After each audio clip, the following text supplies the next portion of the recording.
You have to respect me. I'm not your man.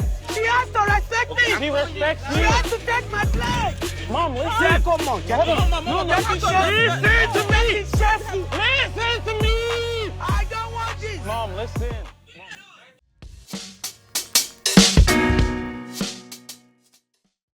It's such a pleasure to be back here again in the studio with my one and only Julie Babes, Juliana, Mama, Baba, Bibi, Baba. What was I even saying? I'm just trying to see if I can coin another pet name for you while on stage, but it looks like the one that has stuck to my heart is the one that remains there forever. But in any case, great to see you. You look good. You look beautiful. You look by. First day I set my eyes on you, it was actually your eyes. That day you were standing on the stage, and I'm just remembering those good old days just by looking into your eyes. But today's video... Thank you. Yeah, thank you. Thank you. Today's video, we are going to just listen to a short clip. That clip is from OWN TV, OWN. It should be Oprah Winfrey Network TV. Okay. Yeah, so there's this clip that has been going viral. Okay. And, I just feel we can get right into it. So let me just play it for you so that you can feel it. Valentine's night, you came over, made sure you ate. And then when you were finished, you expected me to take your plate. In the Nigerian culture, you are supposed to take your mother-in-law's plate. Yes. If you know you want to marry my son, have to you are know. supposed to respect me. Mom, can you... No! Leave me alone! What's your problem? Stop it! Wait, Mom, stop. Wait. Now. No! Stop it! You have to respect me. I'm not your man. She has to respect me. She respects She me. has to take my place. Mom, listen. Come on. Listen to me. Listen to me. I don't want this. Mom, listen. Mom, you just right now broke her heart. She broke my heart too. Leave me alone. Any other day... Leave me alone. Don't be a whip for a woman. I'm not being a wolf. He's not being a wolf. Feel it, Ambassador. Okay? Otherwise, why come I embarrass it? Intense, right? It was really intense. You guys are going to see the video on the screen, right? We're going to infuse that video so you guys can watch it and just enjoy it. But really, what stood out for you? Well, I think it's not new. Okay. Like, it's just something that when you get married, you expect. Yeah. Like, you pray for the best, but anything can happen. So when it happens, the best thing is not to answer. Not to answer. When what happens? What do you... When scenarios like this happen in marriage, if it happens. So you pray that it doesn't happen, but if it happens, the best thing is just to be quiet. And if your husband can fight for you, fine. If he cannot, you just be quiet. But what do you think? Do you think is it out of love, like, to do certain things for our in-laws? Or should we just be like, to hell with our in-laws, they can take care of themselves? Like, this scenario just started from, the lady had prepared a meal for her mother-in-law. The mother-in-law ate. After she finished eating, she left the plate on the table, maybe expecting the mother-in-law to take of course, somebody dished food for you. The civil thing to do would have just been, okay, you take your plate to the kitchen.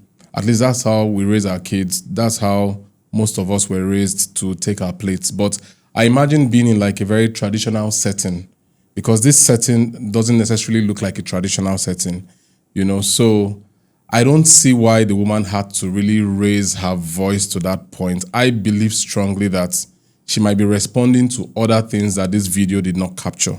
There might be some beef between her and the other lady. Maybe she doesn't want her son to marry a woman who is not from their tribe, who doesn't understand their culture, their traditions, A lot of things could have happened that made her to begin to pitch at a crescendo that, began to tend towards her unreasonableness in terms of the issue at hand.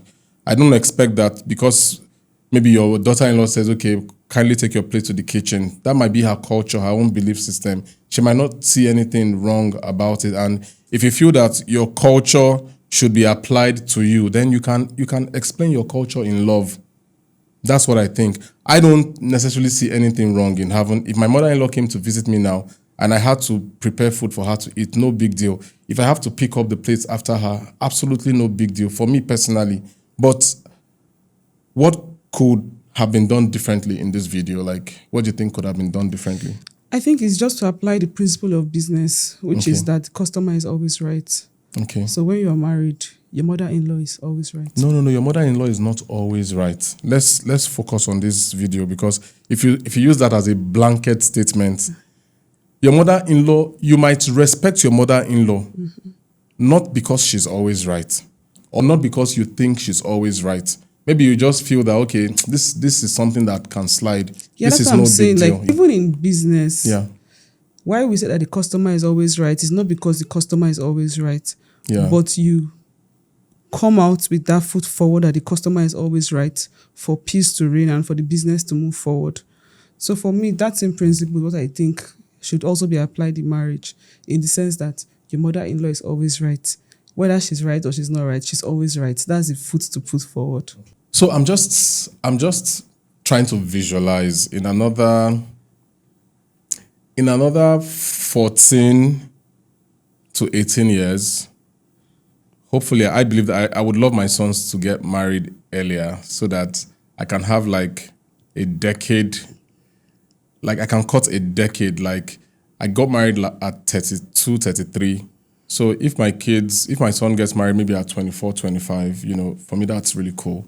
That means that I would be a younger granddad, but I won't be happy if he now has to wait till when I'm married. It won't be. Anyways, let the will of God be done. But the point I'm trying to make here is, I'm trying to visualize right now. I'm trying to see you as that mother-in-law, and I'm thinking, knowing who my wife is, I don't ever see you like, you're not a confrontational person, but it would be nice. It would be nice to see the kind of mother-in-law you will be.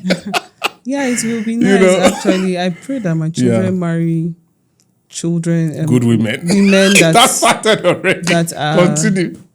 I pray that my sons marry women that are good, and I pray for them. I even still prayed for them yesterday. Yeah. So I pray that they marry people that are good. But I don't see myself as somebody that will have into time. That will have the that daily affairs of my children. I will be busy. I will be busy.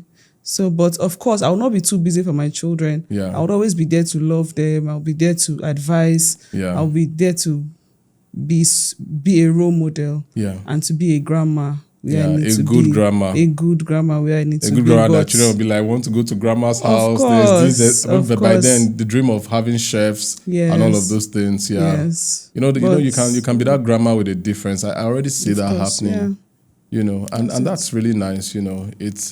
It's to really be lovely to be there when all of these memories are coming together. Amen. We can only trust God for the future. Mm-hmm. Yeah, we can only trust Him for the future. Our lives are in His hands. Mm-hmm. The lives of our children are in His hands. Mm-hmm. To that mother-in-law out there, I have a mother-in-law. I have a wonderful mother-in-law. Why are you laughing? I have a very wonderful mother-in-law. Let me say a few things about my mother-in-law that I love. My mother-in-law, she would never sugarcoat truth to you.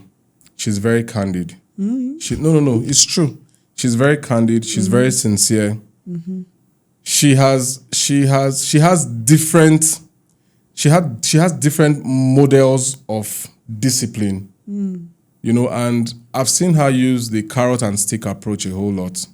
She would discipline you, she would still cuddle you. But that cuddle, you would always remember that discipline is just on the other side of the cuddle. So it helps to shape children into what they are supposed to be, so that they can also understand boundaries and all that. And I see her as also a very strong woman, a woman who on her own, stood there for her children, with the emotional support, of course, of her husband who passed. And that whole thinking of, okay, my husband would have wanted my children to attain this height. And she kept that promise, a promise keeper. When I listen to this song, my promise keeper, way past goalkeeper, and all that, I'm thinking of my mother-in-law, keeping the promise of her man, late Paetile, And yeah. Really far. Thank God you're right. Mama Itile keeping it real, man. Keeping it real in the 21st. No, this is 22nd century. No, this 21st century. 21st century does not finish now. Okay, it doesn't finish, right? Keeping it real, raising wonderful daughters and a very, very, very graced son, you know, I give it to her. I give it to her on all fronts. And I feel that as a mother-in-law, you can love and correct at the same time without having to use your words to pull down. That's what the woman in this video did. And it's a total no. Yeah, that's for me. Yeah, we thank God for our mothers and our mother-in-laws. Yeah, we thank God for them. So all of you that are mother-in-laws out there and aspiring mother-in-laws, this video would help you. Like, what's the big deal? If you put a bomb or a grenade in your son's marriage or relationship, what did you now gain at the end of the day? What's your profit? Always think about that before you make your move. If you're thinking of making a move on your daughter-in-law, think about your son, think about your daughter-in-law, think about their children, think about the family that they're trying to raise. Don't leave a sour taste on their marriage or on their relationship. Be that person that they remember when they are thinking of all the great good things that have happened to them. Let it be that your finger is written on the wall. Written on the wall? Yeah. Saying for good, what? for good, yeah. Okay. Your good finger, your fingerprints, your good prints are on the wall. They'll say, mama, awesome woman to the core, you know. Yeah. Let that be your testimony. Amen. See you guys on the next video. I love you guys. Subscribe to this channel. Show everybody what it takes to be you by sharing this for you.